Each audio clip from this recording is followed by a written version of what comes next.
are back with Mr. Paul Gilbert for part 2 of our incredible interview. Again, thank you so much for being here, Paul. And tell you what, just to reiterate so we can lead into the conversation here, I came across this Behold electric guitar and everything about it, I can't get enough of it. I can't go deep enough into it. So I want to share some of that with my audience. I want them to understand why it moved me so deeply, and have you kind of give us all what it meant to you. Well, my story begins with fear. So tell us the real story. It's probably better. Well, here we are on one side of the record. We're on the it's done side, and somebody likes it side. There was you go back in time, and there's the it's not done, and I have no idea if anybody's gonna like it, and I'm not even sure if I like it. So at the beginning of every record, there's a certain amount of fear, and the nice thing about the process of Behold Electric Guitar was that I was doing it with a company that they hadn't gone south yet, called Pledge Music, and it allowed me to have pretty good communication with listeners or people who were pledging, to support the record.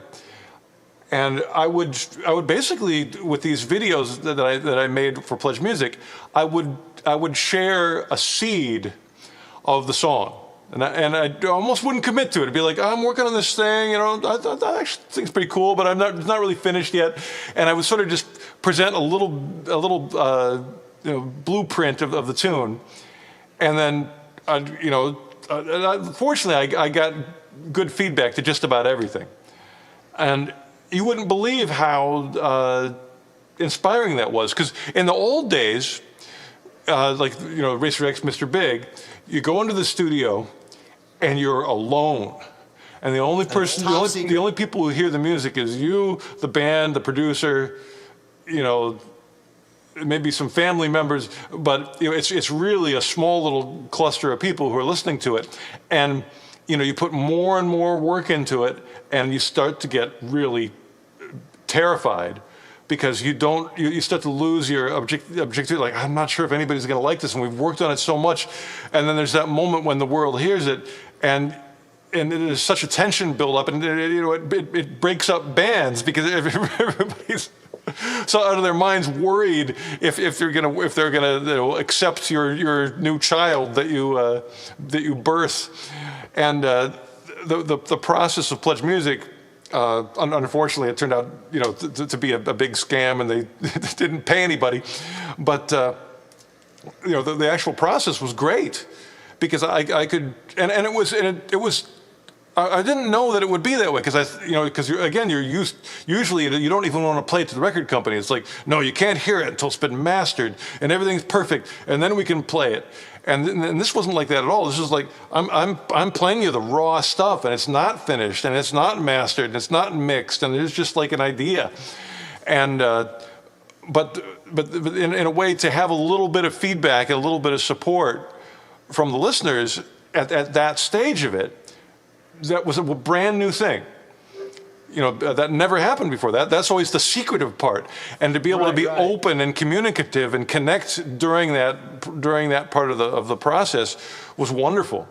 And I don't know if that's, again, Pledge Music is turned to dust. So I don't know if that's going to happen again. But it really, I really enjoyed it, and it really helped shape the record in terms of just me being, not being the usual insane worrier that I think every musician is in the studio. So how did I Own a Building come about?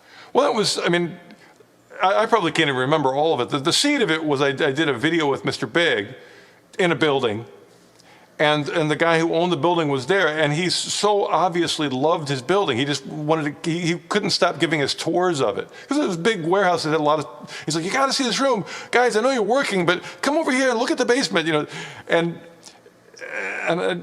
he was just like really thrilled about his own building, and it just sort of struck me as funny and And I liked it. I mean, almost like a kid that wants to show you their toy. You know, my son does that now. It's like, Dad, look, I've got a T-Rex. You know, look at, and it was that same kind of innocent.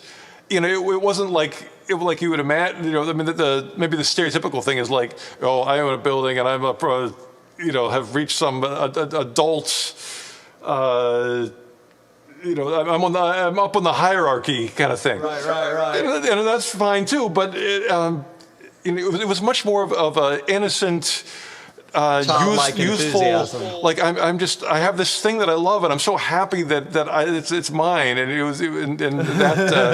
that I thought was cool.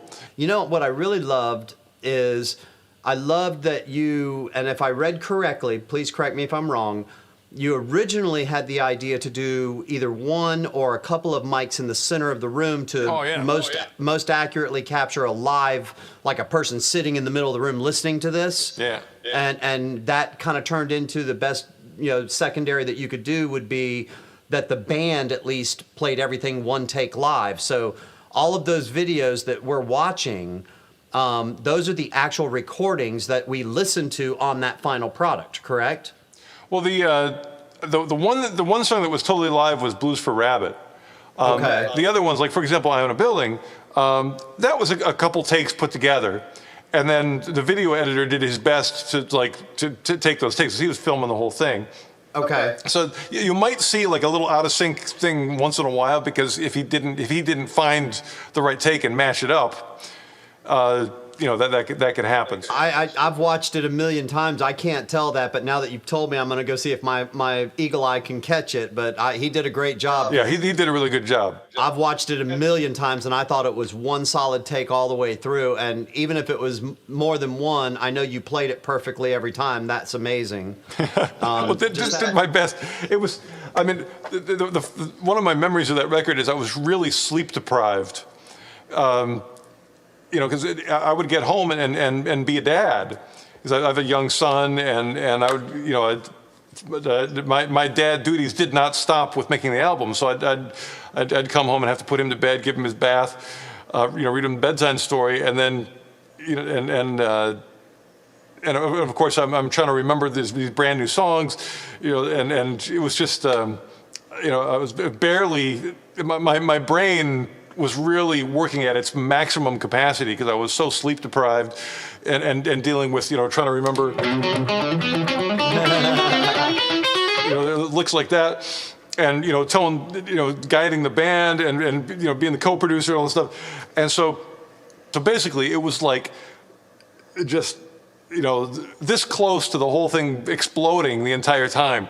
Which wasn't particularly pleasant, but it did give it an energy, and a lot of times, that's the way it works. Sometimes it's like when you're right just on the edge, and just, you know, every part of you is just, you know, being. You're just, I can kind of feel that. I can kind of feel that in the outtakes, like as you're walking into the booth, and that relief, like after you get done with I Own a Building, for example. Knowing from the backside a little bit, you know, I've recorded as well, and it's always some kind of nightmare. But well, first I have to tell you my metaphor. Okay, please. Which, like, doing the improvising the solos for the whole album, you know, for each song in that album, was about the same mindset as like fighting a bear. Where it's just like you know you're going to lose because it's stronger than you, but still you're just trying with every ounce of energy that you have, and you know, so you know that was what you know improvising was like. It's just like fighting a bear, and you know, anytime when I could survive was a happy moment. People that are pure and that come across that way, I think the internet is the absolute level arbiter. I think that when you put something out there, the internet does not care. And when I say the internet, I mean the response you get from it is flat. And I think via that vehicle, you in particular, more so probably than anybody else I've really seen around, have used it to a really good advantage. And because you are true and real, and that comes across without you trying, I think the world has seen that, and especially here in the U.S., I think that you probably have that snapback effect. I'm just fighting the bear. Fighting the bear, man. Fighting the bear. Anything else you'd like to tell our people? Anything else as we wrap up? And if nothing else, I would like you to say something with that there purple thing in your hand before we go. Yeah. And give them some Paul Gilbert fire. Oh, well, it's funny from having the shred label. That happens. Like you go on TV, you talk for half an hour, and then they go like, okay, now do the thing. And it's like, and your hands are cold. The thing that I've learned is that like build up to it. Yeah. So usually what I do, I just try to pick a key and a groove, and that's what I do with my students too. Like everything's we pick a key and a groove, put them together, you get a groove, and I'm gonna make it easy on myself and do A. All right. And let's see, what's a good groove in A? I'm gonna put a little swing to it.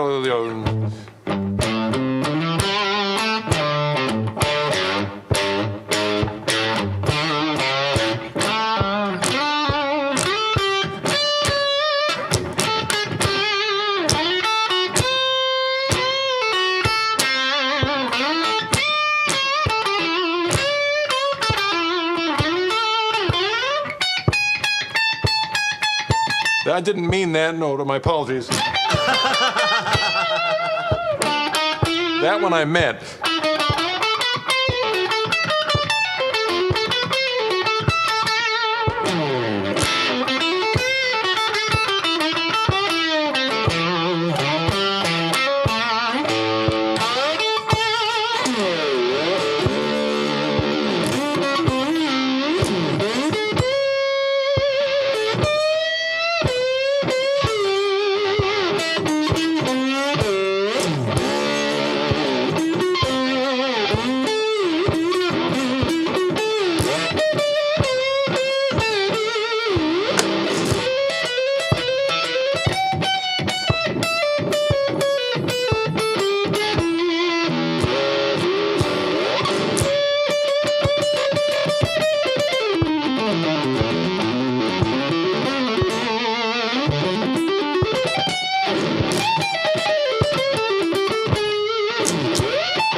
All right, got most of them.